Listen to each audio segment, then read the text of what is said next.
The day I had my operation, Mummy took me to the hospital. I was a bit nervous, but she said it was nothing to worry about. She took me to a special area of the hospital which is just for children. You have to press a button and then they buzz you through. It looked totally different from the rest of the hospital.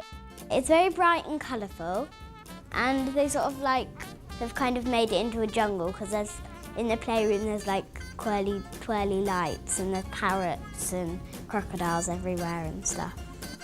You have to check in with the lady at reception first.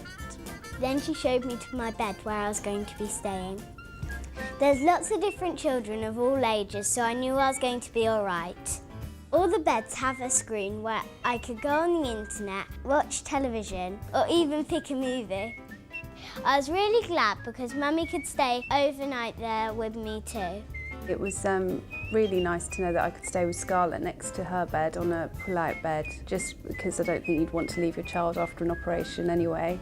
And nice to know that they've got facilities for parents to stay.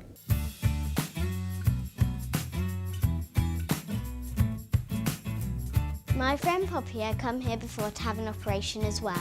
I was pretty interested in what it was going to be like. So I asked her all about it. Her operation was slightly different because she didn't stay overnight. She went to the day surgery where you're in and out on the same day. Before I had my operation, the nurse did lots of tests on me to see if I was ready. I got weighed, asked questions, and my temperature was taken. Poppy didn't get as many tests as I did because I stayed on the ward. Poppy already told me what happened at the end of the tests. She said this is her favourite part. They put some stuff that looks a bit like glue because it's all sort of white, and then they stick a see-through plaster thing over the top. It feels really numb after you've taken it off. Then I just had to wait for it to start working. There's so much more to do here than I thought there would be in a hospital. There's tons of toys and films. There's even music that the older kids seem to like more. Best of all, there's lots of people for me to play with. Then Abby came to visit me. She's the play specialist.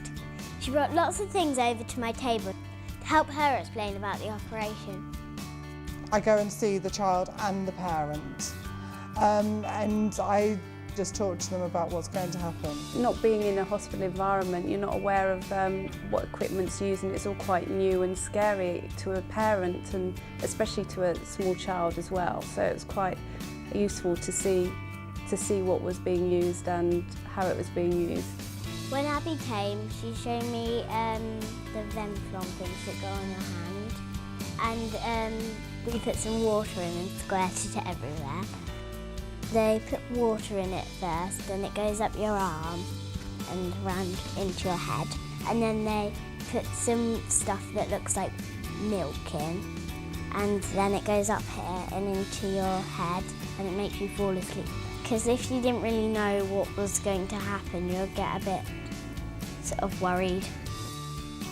Just like the nurse said would happen, my hand started to feel all numb where she put the cream on. This meant it was about time for my next visitor, the anaesthetist, but I just call him the sleep doctor. He's the doctor that puts you into a special deep, deep sleep before your operation. He said I would go to sleep beforehand, and when I woke up it would all be over, and Mummy would be there. He asked me lots of questions and told me how I was going to go to sleep. The first time you meet the anaesthetist is when we come and say hello to you. That can either be on the ward if you're an inpatient, or in the changing room area in the day unit. We come basically to check that it's safe to give you an anaesthetic, and also then to explain to you what we're going to do so you understand what's happening. After he said goodbye, all I had to do then was relax until it was time for the operation. So I just watched TV on the bed with Mummy. The doctor came just to make sure I was aware of what operation Scarlet was having, and to basically go through what would happen as well. So it was only after I was completely happy that the doctor had gone through the consent form quite thoroughly that I signed the consent form. He had loads of toys for Poppy to play with at the day surgery where she was waiting. Finally, it was time for my operation. I wasn't worried. Poppy had already told me that you don't have to go alone. Mummy and Abby came with me all the way, I came into the room and there was a sleep doctor. He put me on a trolley, took the cream off my hands and prepared to put me to sleep. This was the bit where they popped the tube into my hand that Abby had showed me. He told me that I'd barely feel anything because of the cream. When he told me that he'd done it, I hadn't even noticed.